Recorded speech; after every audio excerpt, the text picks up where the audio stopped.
Welcome to Plot Twist Radio, the show where creativity, storytelling, and the unpredictable path of the creative life all collide. I'm your host, Erin Egnatz. Uh, Hello, and welcome to Plot Twist Radio. Well, thank you so much for inviting me. It's great to have you. Before we get going, can you introduce yourself to the audience? Okay, thank you very much. I'm an eclectic individual. Really, I started off as a homeless runaway. Wound up working with migrant workers for a number of years. Then I got a chance to go to college, and I saw that as a chance to change my stars. So I put everything I was into it. Ended up with 4 degrees. I got a scholarship to go to Harvard. I was able to get an MBA. I developed a macroeconomic model that outperformed all economic models in the world at the time and changed how we build economic models to this day. A nerd was born. And so I spent 40 years in Fortune 500 companies like IBM, Oracle, Microsoft, doing lots of other nerdy things and learning a lot of things about the world, about technology, about power, and oil, power and technology, and power and people that want more.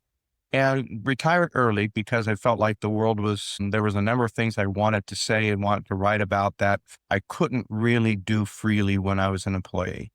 And so I had to kind of make the decision, said, well, do I have, the question is, when do you retire? And the question I had to ask is, well, how much is enough? And my wife and I decided that for a number of reasons, health-wise, mental-wise, that better for me to kind of take a step back and retire early. And since then, I've become an author. And so since 2020, I've published 4 multiple award-winning thrillers that have been compared to Dan Brown, Michael Crichton, Robert Ludlum, James Rollins, and others. And I've just released 2 nonfictions this year. One called The AI Tsunami, A Survival Guide for Humanity. And the one that'll come out next month is called let me go backwards. The Prophecy Analytics, How to Discern Prophecy in Plain Sight with Mathematical Validation. And the one that'll come out next month is The AI Tsunami, A Survival Guide for Humanity. I need to drink more caffeine. You're fine. I do too. Don't worry. So that is impressive. You going from nonfiction to fiction. I started in nonfiction and moved my way over to fiction. Do you prefer to write one versus the other, or do you like writing both? I prefer fiction. And now my fiction is saturated with fact. So when you're reading my fiction, you're getting a lot of information. Matter of fact, the 2 nonfictions I wrote were to support some of the claims and some of the things I was talking about in my fictional books. So my fictional books deal with the convergence of artificial intelligence, the growing power of it. I'm an expert. I've been dealing on and off with the technology for decades. It's been a long time coming. And the corruption of our geopolitical systems, which I got a glimpse into at the CEO level, sitting in the board and consulting for the government and everything else.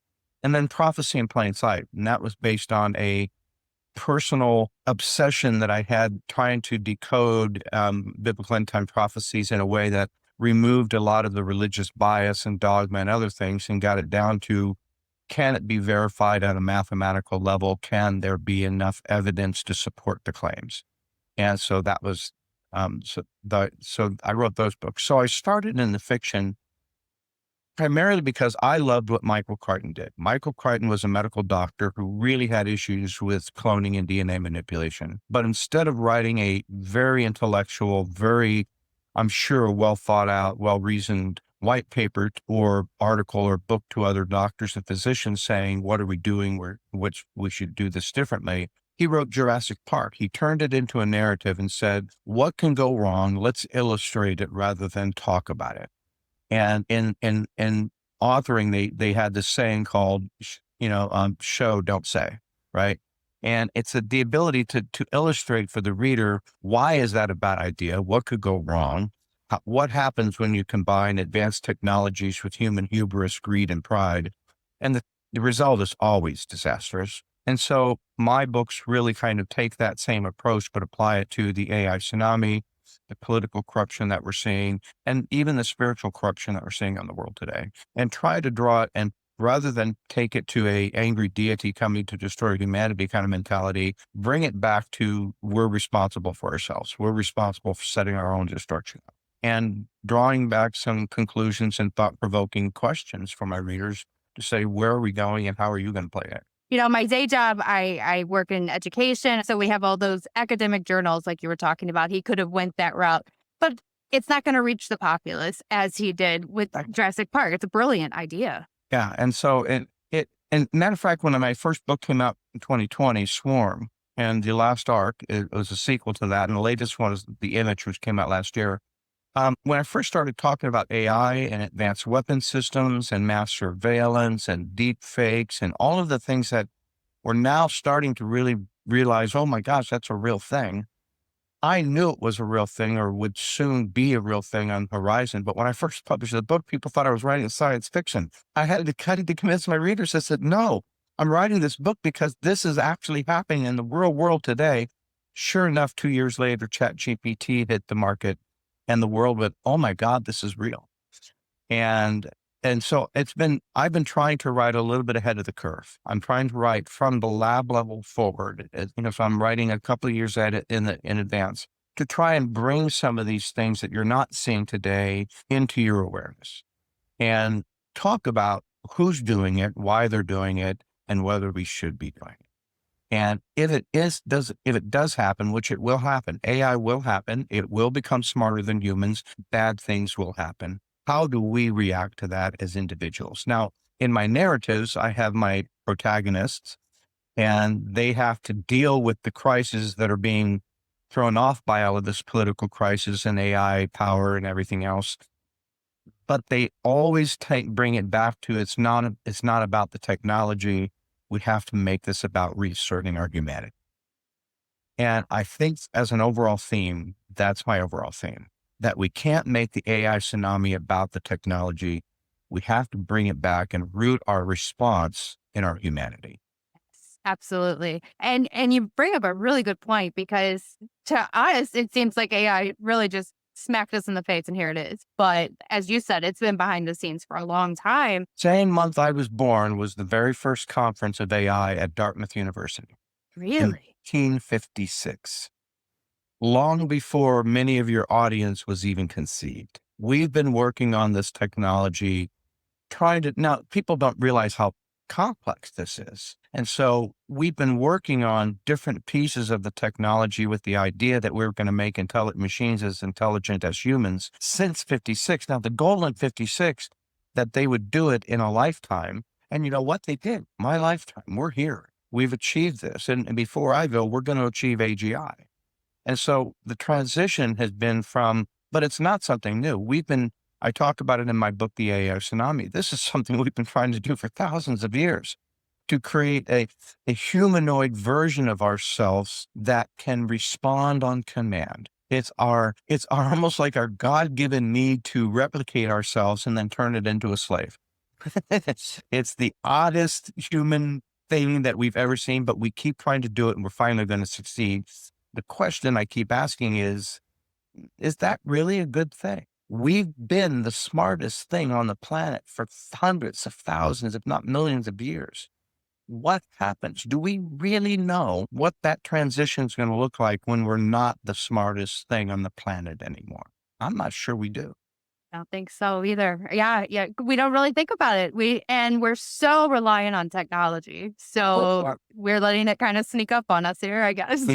That's part of the warning. It's part of the warning. So the reason I'm writing the books is to try and help people really kind of get in touch with, first off, the technology is not the real danger. We try to make it all of our science fiction, the iRobot. Every time we give the technology that becomes as smart as we are, it figures out that we're the problem on the planet and it tries to dominate us. That's always a possibility, but I'm trying to take a different approach. I'm trying to take a more nuanced approach.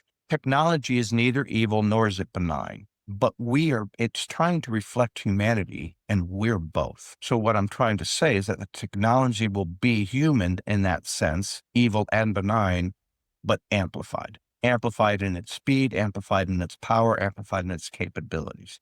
And so that brings us into a very much more mixed kind of scenario to look forward to. And so it's been from a narrative perspective, it's a lot of fun to explore those things, to explore how a super intelligent AI would, for example, in my book, The Image, We look at how it would explore CERN experiments to create a mini black hole to prove a fifth dimension. In the book, The Last Ark, we explore two genuine, authentic Arks of the Covenant that not only still exist today, but have resurfaced and are in play today. News stories never really covered in the U.S. media. And so it's looking at these things and trying to interpret what it means relative to the overall theme of prophecy is not about a deity coming to destroy humanity. It's a warning of how humanity will come to destroy itself. And so as we look at a third temple scenario, the ark is a real key part of that scenario. It not only raises the plausibility that it could happen or even already has happened, which caused the Gaza war, but it's looking at what are the probabilities, what are of all of these things occurring in a single generation. What is it telling us about the time that we live and how we should respond? So always gets back to all of these threads really kind of lead us back to, wow, we're living in a very unique time. We need to have unique responses. So true. So when you are writing these books, especially the fiction, how do you balance educating the readers without slowing down the thriller pacing of it? Oh, that's always tough. I have to carefully plan it out. There's three major themes to my series: the AI, science, technology theme, the political corruption, geopolitical, economic theme, and then the corrupt religious prophecy in plain sight kind of theme. And so before I start writing, I have to sit down and I have to look at the news. I have to try and use my economics training, my business training to say, if I were sitting in the boardroom today, what would I be telling my CEOs to prepare for in 5 years? And think through those scenarios and then think, okay, now what's the story behind those scenarios? What are the kinds of characters pushing those things?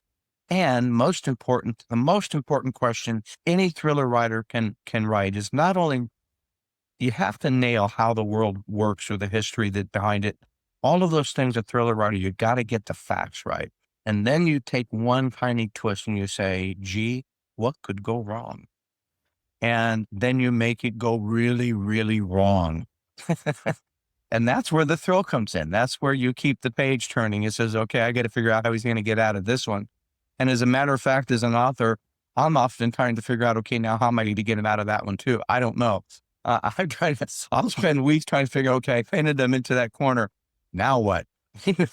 Maybe I did too good a job at that corner. But yeah, that's part of it is bringing those things together. And so I do a lot of work. I'll spend probably a year or so researching those themes. And then I'll probably spend several months planning out how do they balance each other? And then how do I put that in a plot where it's keeping the action moving, keeping the questions that you need to have answered moving forward. If I answer a question, I got to ask another one. And then once I have a plan that's what I call an 80%, I think it's almost impossible to get 100%. I'll start writing. And the first draft will go pretty quick, usually within a couple months. And then I start the real work. I start revising and moving and cutting and adding and polishing. And that can take 20, 30, 50 versions. And because I'm trying to connect this dot to that dot, I'm trying to keep all of this complexity within a format, certain number of word count. And I'm trying to polish it so that every time I go through it, I'm looking for what didn't I answer? What's not clear? What's not connected? What could I have said better? From this perspective and that perspective. And once I take all the perspectives, is the plot good? What about this character art? What about that character's art? What about this theme? Am I clear about what I'm saying at that theme, or is it too confusing? Can my wife understand what I'm saying? If not, I have to rewrite it. And so it's a process, just like any software process in the real world. It's you have concept, you have basic functional components that you build, but they're kind of kludgy and they don't work well together. And then you've got to figure out the user interface, and then you've got to figure out how to scale it. It's a process. And so I never sit down to say, I have a story. In my head, I have a simple beginning, middle, and end, and I can write that story from a character perspective. I'm dealing with characters. I'm dealing with global themes. I'm dealing with sensitive topics like politics and religion. And all of that, I take minefield, and I try to navigate a story around that with characters that you love so much, even though you're laughing at them and yelling at them throughout the book, you have to go back and find out what are they can do next. And that to me has been, after spending a career learning how to perfect certain parts of my brain, this has been a joy for me to continue to develop as an individual and take all of that factual knowledge that I learned and then learn how to turn it into an award-winning narrative. And I'm loving that process. The writing, the research is my number one joy. The writing is my second joy. All of the editing, marketing, and promotions and business stuff around the rest of that, yeah, you can take it or leave it. Yeah. But it's got to get done by somebody. And until I get Dan Brown money, I'm going to have to do it.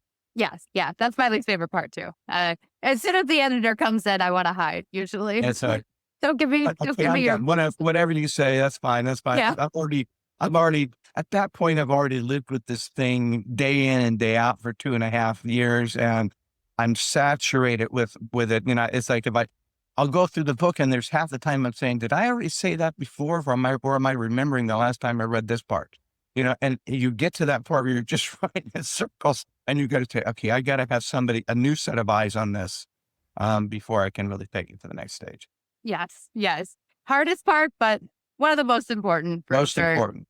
And the other thing I found is that I kept thinking, you know, an editor was a one and done kind of problem. And it took me a couple of books before I realized that no matter how good the editor, no matter how good I can buy an editor, they had to be double proofread and double checked. And sometimes it took 2 or 3 editors before you finally got all of the issues taken care of. And that was a learned lesson for me, is the difficulty it is to actually clean up a manuscript like that. Yes. Yes. That is very important. All of you writers out there, definitely listen to that. I just had the one editor when I first came out and I learned a very important lesson about Yeah. why you need more than one. So, Yeah, one of my first reviewers was like, yeah, but I found too many typos. Like, typos? I just had it edited. I paid lots of money. There couldn't be typos. That's impossible. And I found it was like, oh crap. Well, the lesson learned. Next edition, next book. So you learn. yeah. But it's been great to learn. And I think that we're always happier, healthier people when we're in a process of learning something new. So true. So where can the audience find you and your blogs? Well, an easy place to start. Obviously, you can go to Amazon, just search Guy Morris. But if you want to learn more, if you want to learn fact versus fiction pages, if you want trailers, if you want links to some of my AI research, go to guymorrisbooks.com, and that'll link you to Amazon and all the other places. All right. I'll make sure that is in the show notes. So what's up next for you? Well, after the AI Tsunami is coming out next month. So I'm busy trying to work on, I think it's the first book that I've ever had where I'm really going to try and promote it. Because I think there's a broader market. It's not a narrative. It's geared towards individuals and small businesses to help them understand what this tsunami looks like, how this demystify the technology, break it down to some of its common parts that you're using already today and how it's developed. And then talk about both the good, the bad, and the existential ugly. But more important, talk about, okay, so you're an individual. What are your options? How do you plan? How do you take this event and not only survive, but thrive? And that'll come out. So I'm going to be doing some television and radio interviews to promote that. And in the meantime, I'm working on the next 2 novels. So the last 2 books of the Snow Chronicles series that deals with AI and political corruption. I've got 2 more books to finish that out. And then I really want to go back to my archaeological ancient history stories because I love researching those. And so, you know, there's all kinds of stories. There's the golden disc out of Peru. There's Atlantis. There's all kinds of legends out of Africa and Europe. I'd love to go and research some of those and go back to the narratives around archaeology. The ones with AI and politics are just, even for me, they can be a little intense at times. Yeah, the researching of them, diving into it that immersively on a daily basis. I just want to pull my head back and go, go do the Dan Brown thing and look at art. Yes, absolutely. Yes. Well, thank you so much for joining me. This has been very interesting. Thank you. Thank you. Thank you for having me.